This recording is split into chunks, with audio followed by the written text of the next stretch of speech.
Reshma P തങ്കച്ചൻ്റെ ഒരു post കണ്ടു. എല്ലാം പാതി വഴിയിൽ കളഞ്ഞിട്ട് പോവുകയാണെന്ന്. ഇതിനൊരു കാരണമുണ്ട്. സുധി മരിച്ചതിൻ്റെ ഇൻഷുറൻസ് പുള്ളിക്കാരിക്ക് കിട്ടിക്കാണും. അതുകൊണ്ട് പുള്ളിക്കാരി പറയുകയാണ്, ഇനി ഞാൻ ഇതെല്ലാം ഉപേക്ഷിച്ചിട്ട് ഞാൻ പോവുകയാണ്, പാതി വഴിയിൽ കളഞ്ഞിട്ട് ഞാൻ പോവുകയാണു എന്ന് പറഞ്ഞുകൊണ്ട് രേണു ഒരു പോസ്റ്റ് ഇട്ടായിരുന്നു. പോസ്റ്റ് ഇവിടെ വയ്ക്കുകയാണ്. ഇതിനൊക്കെ ശേഷം പുള്ളിക്കാരി കല്യാണം കഴിക്കാൻ പോകുന്നു എന്ന് പറഞ്ഞുകൊണ്ട് അടുത്ത ഒരു ഡയലോഗ് അടിച്ചു. എനിക്കിനി ഒറ്റയ്ക്ക് ജീവിക്കാൻ വയ്യ, ഞാൻ കല്യാണം കഴിക്കാൻ പോവുകയാണ് എന്ന് പറഞ്ഞുകൊണ്ട് പുള്ളിക്കാരി വന്നിരുന്നു പറയുന്നുണ്ട്. അത് ചോദിക്കണം വേറെ ആരുമല്ല, സഹോദരനെന്നും പറഞ്ഞുകൊണ്ട് ഒരാളെ രേണു കൊണ്ട് നടപ്പുണ്ട്. ആ ആളിൻ്റെ സ്വരം തന്നെയാണ് എല്ലായിടത്തും കേൾക്കണത്. രേണുവിൻ്റെ അടുത്ത് ഓരോന്ന് കുത്തി കുത്തി ചോദിക്കുന്നതും ആ ഒരു പയ്യനാണ് രേണു കൊണ്ട് നടക്കുന്ന. ഈ പയ്യൻ ഇത് രേണുവിൻ്റെ വായിലിരിക്കുന്ന മൊത്തവും പിടിച്ചെടുത്തുകൊണ്ട് രേണു രണ്ടുപേരുടെ ചേർന്നുള്ള കളിയാണ്. ഇത് വേറുള്ള മീഡിയയ്ക്ക് ഇട്ട് കൊടുക്കും. എനിക്ക് കല്യാണ ആലോചനകൾ വരുന്നുണ്ട്. പുള്ളിക്കാരൻ അങ്ങോട്ട് ചോദിക്കുമ്പോഴാണ് അതിന് മറുപടി കൊടുക്കണം. ആലോചനകൾ ഒരുപാട് വരുന്നുണ്ട്. വരുന്നതൊക്കെ കൊച്ചു പയ്യന്മാരാണ്, പ്രായം ചെന്നവരൊന്നും അല്ല കേട്ടോ.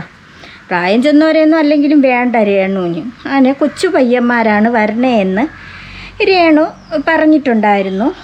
അങ്ങനെ ഒരു കൊച്ചു പയ്യൻ വന്നു. ആരാണെന്നറിയണ്ടേ? ആറാട്ടണ്ണന് രേണുവിനെ ഇഷ്ടമാണ്, കല്യാണം കഴിക്കണമെന്ന് പറഞ്ഞുകൊണ്ട് വന്നു. നമുക്ക് അതൊന്ന് കാണാം.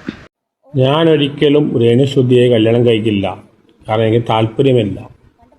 എൻ്റെ ന്യൂസിലൊക്കെ കണ്ടവർ കല്യാണം ചെയ്യാൻ പോകുന്ന ആരെയാണ്. ഞാൻ ഒരിക്കലും രേണുസുധി കല്യാണം കഴിക്കില്ല, കാരണം എനിക്ക് അവരെ താല്പര്യമില്ല. രേണു ആരെ കല്യാണം കഴിക്കാൻ ഉദ്ദേശിച്ചാലും ആറാട്ടണ്ണന് കല്യാണം കഴിക്കില്ല. നീയല്ലേ എല്ലാ മീഡിയയുടെ മുന്നിലും ചെന്ന് നിന്നും കൊണ്ട് ആളിനെ നിർത്തിയിട്ട് പറയണത്, ഞാൻ ആറാട്ടണ്ണനെ കെട്ടും, ആറാട്ടണ്ണനെ കല്യാണം കഴിക്കും, പട്ടാളക്കാരനെ കല്യാണം കഴിക്കും, എൻ്റെ കാമുകൻ UK-യിലാണ്, എൻ്റെ കാമുകൻ അമേരിക്കയിലാണ്, എൻ്റെ കാമുകൻ പട്ടാളക്കാരനാണ്. നിനക്ക് കണ്ടന്റിന് വേണ്ടി നിനക്ക് എന്തും പറയാം. ഈ ഒരു കാര്യം ആറാട്ടണ്ണന് എന്തോന്ന് കുഴപ്പം? ആറാട്ടണ്ണനും നീയുമാണ് ചേരണത്. രണ്ടുപേരും ജോഡിയാണ്, ഒരേപോലെ. രണ്ടുപേർക്കും ഒരേ സ്വഭാവമാണ്, ഒരേ ജോഡിയാണ്. ഒത്തറ അങ്ങ് ആക്ഷേപിക്കാൻ തോന്നും. ആറാട്ടണ്ണനെ ആരെ കിട്ടിയാലും ഞാൻ ആറാട്ടണ്ണനെ കിട്ടൂല, അയാൾക്ക് എന്തോന്ന് കുഴപ്പം? ആരോ മീഡിയക്കാരിട്ട് കൊടുക്കണതാണ് ആറാട്ടണ്ണനെ കല്യാണം കഴിക്കുന്നത്. ഞാൻ ആറാട്ടണ്ണനെ കല്യാണം കഴിച്ചാൽ എന്തൊരു കുഴപ്പമെന്ന് പറഞ്ഞു. അതുകൊണ്ട് നിൻ്റെ അപ്പം നിനക്കെല്ലാം കൊള്ളാം. പിന്നെ ഇപ്പോൾ നടന്നുകൊണ്ടിരിക്കുന്നത് ഒരു വടക്കേസാണ്. വടക്കേസ് ഇങ്ങനെ പോയിക്കൊണ്ടിരിക്കുകയാണ്. എൻ്റെ പൊന്ന് രേണു, സത്യം പറഞ്ഞാൽ കണ്ട് മാടുത്തു നിൻ്റെ വീഡിയോയൊക്കെ.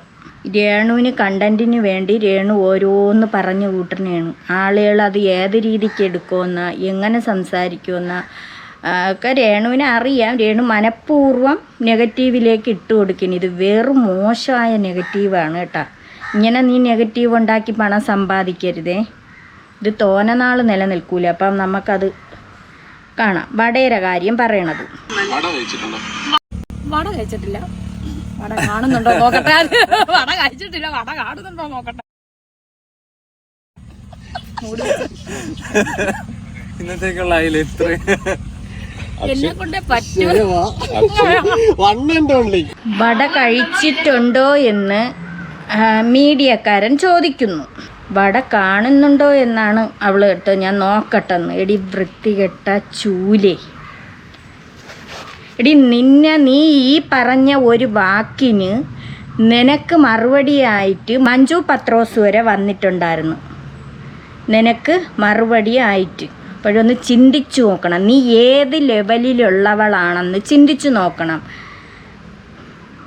അത് ഏത് രീതിക്കാണ് നീ കൊണ്ടുവന്നത്, അത് പറഞ്ഞ് ഏത് രീതി വരെ നീ എത്തിച്ചു എന്നുള്ളത് നീ ഒന്ന് മനസ്സിലാക്കിയാൽ നിനക്ക് കൊള്ളാം. നിനക്ക് റീച്ച് വേണം അല്ലേ? നിനക്ക് റീച്ച് വേണം, നിനക്ക് പണം വേണം. അപ്പം നീ പണത്തിന് നീ എന്തും ചെയ്യുമെന്നുള്ളത് ഇതിൽ വെച്ച് മനസ്സിലാക്കി. അവൾ ഇരുന്നും കൊണ്ട് ഇതാ പറയണതൊന്ന് കേൾക്കാം. എൻ്റെ പടം കാണാതിരിക്കാൻ ഞാൻ പുത്തിരിക്കട്ടെ എന്നൊരു സാധനം. അപ്പം അതിന് പല രീതിയിലും പലരും പല കമൻറ്റുമായിട്ട് വന്നിട്ടുണ്ട്. അത് കണ്ടായിരുന്നോ? അല്ല, ഇവൻ തന്നെയാണ് ഈ സഹോദരൻ എന്ന് പറയുന്ന ഈ ഒരാളിൻ്റെ സ്വരം തന്നെയാണ് എല്ലായിടത്തും കേൾക്കണത്.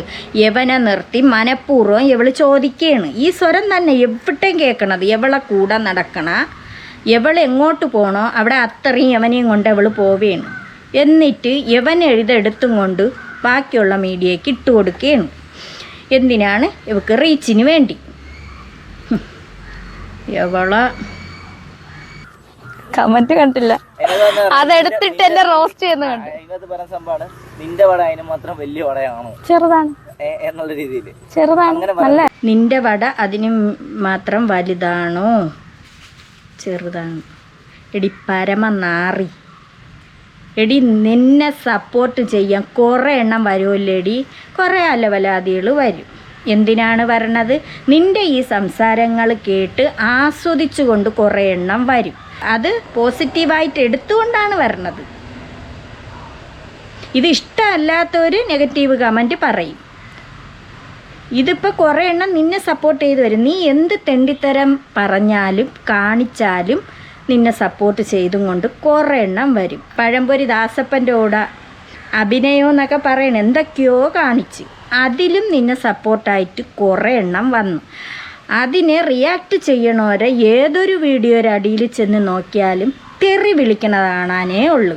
നിന്നെപ്പോലെ കുറേ അലവലാദികൾ കയറി കിടന്നുകൊണ്ട് തെറി വിളിക്കും.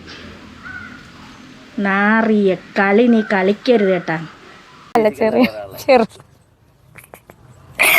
എടോ, ഞാൻ ആകെ ഇച്ചിരി ഉള്ള ഒരാളാണ്. അപ്പൊ നിങ്ങൾ ഈ പറഞ്ഞ സാധനം ചെറുതാണ്, അത്രേ ഉള്ളൂ. അതിനെന്ത് ഞാൻ എടി നീ ഇപ്പോഴും നീ സുതിയെ വിറ്റ് തിന്നണല്ലടി. നിന്റെ ഈ വാക്ക് കൊണ്ട് മനസ്സിലാവും നീ എങ്ങനത്തവളാണെന്ന്. പക്ഷേ ഈ സോഷ്യൽ മീഡിയയിൽ ഒരുപാട് പേരെ കണ്ടിട്ടുണ്ട്. ഇതിലൊക്കെ എന്ത് ഭേദം ആ ജാസി ആഷി എന്ന് പറയണ ആ ജാസി, എന്ത് ഭേദം, എന്ത് മാന്യമായിട്ട് സംസാരിക്കണ്. അവരവരെ കാര്യങ്ങളുമായിട്ട്, അവരെ ആ യൂട്യൂബ് ചാനലുമായിട്ട്, അവരെ കണ്ടൻറ്റുമായിട്ട് അവർ പോണു. അവരെ എടുത്ത് വെച്ചിട്ട് ആളുകൾ റിയാക്ട് ചെയ്യണമെന്നേ ഉള്ളൂ. പക്ഷേ അവരെന്ത് മര്യാദയാണ്, നിന്നെക്കാട്ടി എന്ത് ഭേദമടി. അവളത് ചെറുതാണെന്ന്. ഇതിനാണ് മഞ്ജു പത്രോസ് രംഗത്ത് വന്ന. അത് ഇവളങ്ങനെ പറഞ്ഞത് കൊണ്ടാണ് വന്നത്. ഇപ്പം അതിനുള്ള റിപ്ലൈ കൊടുത്തതിന് ശേഷമല്ല വന്നത്. ഇവള് പല മീഡിയയുടെ മുന്നിലും വന്നിരുന്നും കൊണ്ട് പറയും എൻ്റെ കാമുകൻ UK-യിലാണ്, പിന്നെ പട്ടാളക്കാരനാണ്. ഇവളിങ്ങനെ ഓരോന്ന് ഇവള് ജനങ്ങളിലേക്ക് ഇട്ട് കൊടുത്തിട്ട് അതിനെ എടുത്തു വെച്ച് ആളുകൾ റിയാക്ട് ചെയ്യും. UK-കാരനാണ് കാമുകനെന്ന് പറഞ്ഞപ്പോൾ അതിനെ റിയാക്ട് ചെയ്തു. വേറെ ഇവിടെ അമേരിക്കക്കാരനാണെന്ന് പറഞ്ഞപ്പോൾ അതിനെ റിയാക്ട് ചെയ്തു. പിന്നെ പറഞ്ഞിട്ട് പട്ടാളക്കാരനാണ് എന്ന് പറഞ്ഞും കൊണ്ടും രംഗത്ത് വരുന്നുണ്ട്. അതിന് ആളുകൾ ഓരോന്ന് പറഞ്ഞ് റിയാക്ട് ചെയ്യും. അപ്പം നീ പറയണ എന്തോന്നാണ്, നിന്നെ വെച്ചിട്ട് ആളുകൾ കണ്ടൻ്റ് ഉണ്ടാക്കി പണം ഉണ്ടാക്കണമെന്ന് നീ പറയുന്നുണ്ട്. നീ ആരെ വെച്ചിട്ടാണ് നീ കണ്ടൻ്റ് ഉണ്ടാക്കണത്?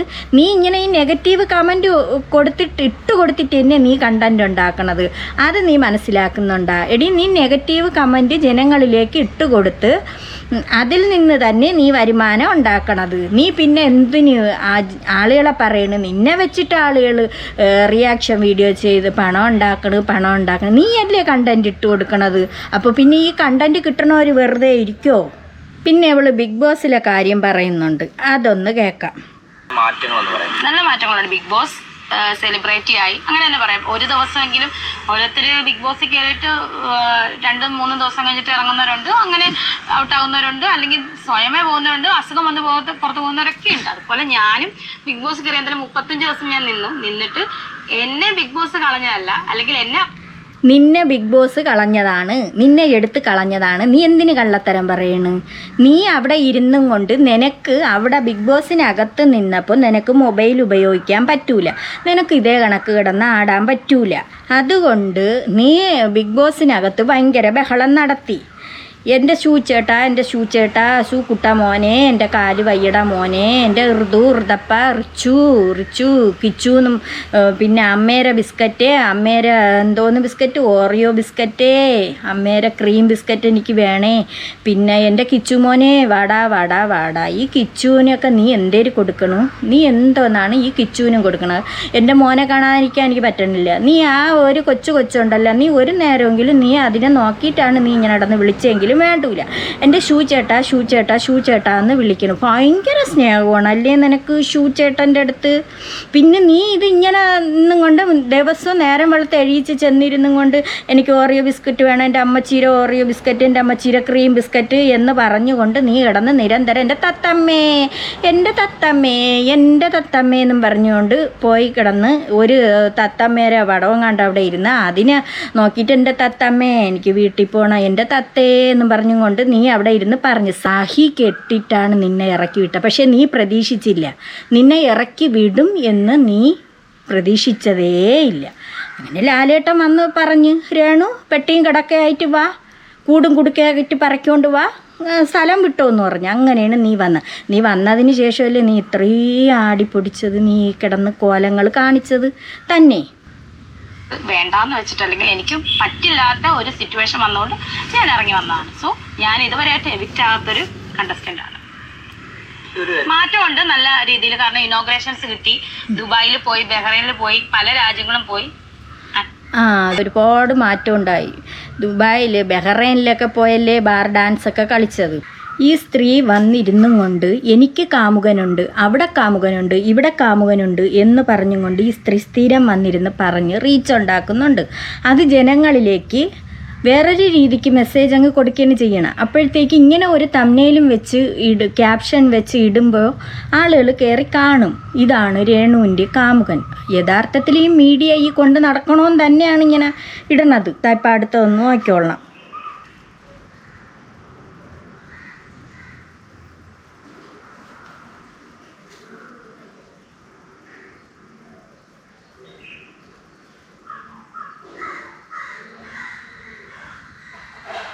ഇത് ഒരുത്തനുമായിട്ട് തുള്ളി കളിക്കണതാണ്, ഒരുത്തനുമായിട്ട് കളിക്കണ. ഇതിൻ്റെ അടിയിൽ വന്ന കമൻറ്റാ, ഇതാണ് രേണുവിൻ്റെ അടുത്ത കാമുകൻ, ഇതാണ് ആർമി കാമുകൻ. അതിൽ വരുന്ന കമൻറ്റുകളാണ് എന്ന് പറഞ്ഞാൽ ഈ രേണുവിൻ്റെ കൂടെ നടക്കണവർ തന്നെയാണ് ഈ ക്യാപ്ഷനൊക്കെ കൊടുത്തിടുന്നത്. അപ്പോൾ ഇങ്ങനെയുള്ള കാര്യങ്ങൾ ചോദിച്ച് ആളുകൾ എടുത്തു വെച്ച് അതൊക്കെ റിയാക്ട് ചെയ്യും. ഒരു പട്ടാളക്കാരൻ്റെ കാര്യം ചോദിക്കുന്നുണ്ട്, കേട്ടോ.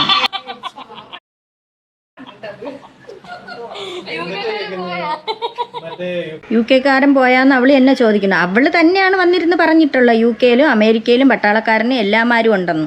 എന്നിട്ട് അവൾ വായും പൊത്തി ചിരിക്കുകയാണ്. ഇല്ലെങ്കിൽ വാ പൊത്താതിരുന്നാലേ ആ വെപ്പ് പല്ലുണ്ടല്ലോ 4 ലക്ഷം രൂപയ്ക്കാണ്ട് വെച്ച പല്ല് തെറിച്ചു പോവും. അതുകൊണ്ടാണ്.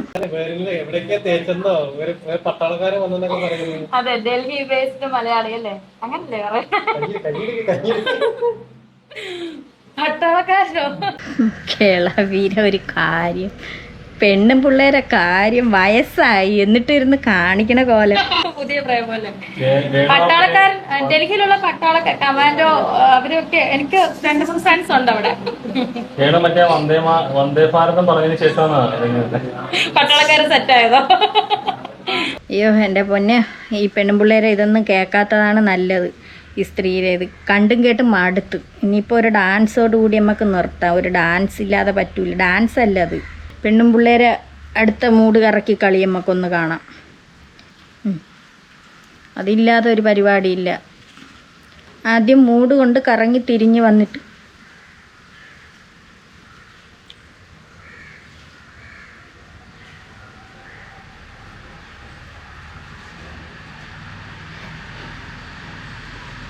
ഓടിയിറങ്ങി.